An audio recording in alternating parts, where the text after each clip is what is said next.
We follow a 5-step process for IP strategy with the 5 letters R, A, C, E, R. The 5 steps for implementing an effective IP strategy are recognition, realizing that there are IP gaps and that something must be done. Audit, reviewing the status quo and establishing a baseline for improvement.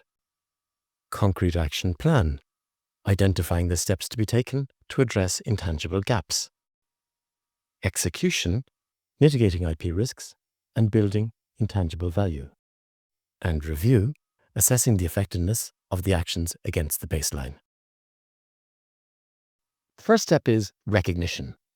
Management needs to recognize that there's a potential IP gap and something needs to be done. This may begin in the background as an uncomfortable management concern that grows until it cannot be ignored. Or the recognition may be in response to external pressure, such as urging by investors to tighten up on IP protection, nervousness prior to entering crucial discussions with IP-savvy customers, increased competitive activity by rivals, or accusations by third parties that you have infringed their intellectual property. The next step is audit. A broad intellectual capital audit will cover intangible assets under the 3 headings of human capital, governing competencies and key skills, relational capital, for example, customer and supply chain relationships, and structural capital, including trade secrets and formal intellectual property. The audit follows a structure that examines not just assets, but also contracts, ownership, risks, and governance. This audit will identify the company's strengths and highlight weaknesses and potential threats. The results of the audit will suggest areas to focus on in a concrete action plan and will also provide a baseline from which to measure improvements. For technology companies, the concrete action plan tends to flow naturally from the audit. Typically, the quickest improvements will be in the areas of trade secret protection and invention discovery leading to patenting activity. The company will have usually built up valuable know-how and will already follow general disciplines for the protection of confidential information. This should be codified in a well-articulated trade secret protection policy. Trade secrets exist without the need for registration. In law, there are 3 characteristics of trade secrets. They are not generally known, they have commercial value because they're secret, and reasonable steps were taken to protect the secrecy.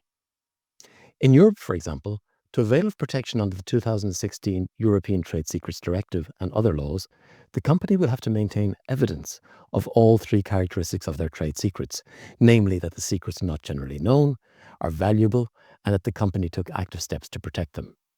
One step of the concrete action plan is to identify and classify the company's trade secrets. For each of the identified trade secrets, the company must assemble evidence to support the 3 elements listed above. In contrast to trade secrets, patents are a means to recognizing and protecting valuable inventions through registration. This is achieved with the following process. Invention mining is identifying inventions that the company has created and may be candidates for patent applications. Invention disclosure is capturing the details of each invention on a separate invention disclosure form, which becomes a written record that forms the basis for subsequent patent applications. Initial patentability search involves reviewing each invention to assess its suitability as patentable subject matter, comparing it with the current state of art and identifying any novel features. Step 4 is patent drafting. If any invention is considered patentable, it will be drafted in a format suitable for submission to the relevant patent office. Patent application filing involves filing of the patent application with the appropriate national or international patent office. And while this video focuses mainly on trade secrets and patents, an effective, comprehensive IP strategy will surround patents and trade secrets with other forms of intellectual property, such as copyrights and trademarks. This will provide a robust, holistic approach to protecting those valuable intangible assets. After recognition, audit, and creation of a concrete action plan, execution should be easy, right? Wrong. Typically, in a fast-growing technology company, the in-house person charged with implementation of the concrete action plan will be the Chief Technology Officer. Alternatively, in an inventor-led company, it may be the founder or CEO. When the CTO takes responsibility, the process tends to get derailed by culture. This is because the frantic ongoing development continues to pull the CTO away from the execution of an IP action plan. If the company has a history of rapid growth without a focus on IP, day-to-day demands will continue to assume a higher priority and IP execution will not be given the required attention. The solution to this problem is to allocate someone who reports to the CTO as the person with pivotal responsibility. If invention disclosure has been created, that person should have three characteristics: the ability to write well, an excellent understanding of the technology, and trusted access to the CTO for rapid decisions. In addition to the activities generating patent applications, execution around trade secret protection usually yields pleasant surprises. As the team builds the catalogue of trade secrets, previously invisible intangible assets are identified and made visible. This is another way to add to the overall intangible value. When a logical RACER process is followed, the review will assess the effectiveness of execution against the baseline established in the audit. The RACER process is an iterative learning environment. As the inventors deal with questions during the patent drafting process, they will find their IP awareness increasing.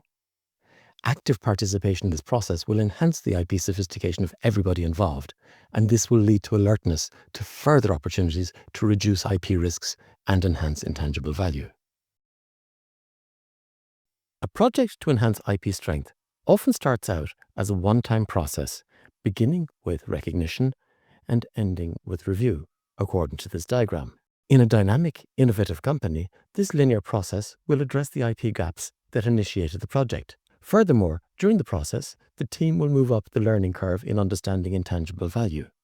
As they experience the feedback process inherent in invention mining, creating invention disclosures, answering questionnaires, and assisting in drafting patent applications, they become more sophisticated in the patenting process.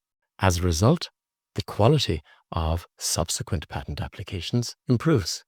The RACER process raises awareness of IP value and generates alertness to further possibilities. Additionally, if there's a clear increase in enterprise value, there's an economic incentive to repeat the process and extract further value. So the one-time RACER, recognition, audit, concrete action plan, execution, and review process leads to a higher awareness of possibilities for further improvement in intangible value. This increased awareness feeds into recognition of other opportunities. That recognition can be the start of a new level of enhancing intangible value, and the one-time RACER process becomes a loop of increasing value.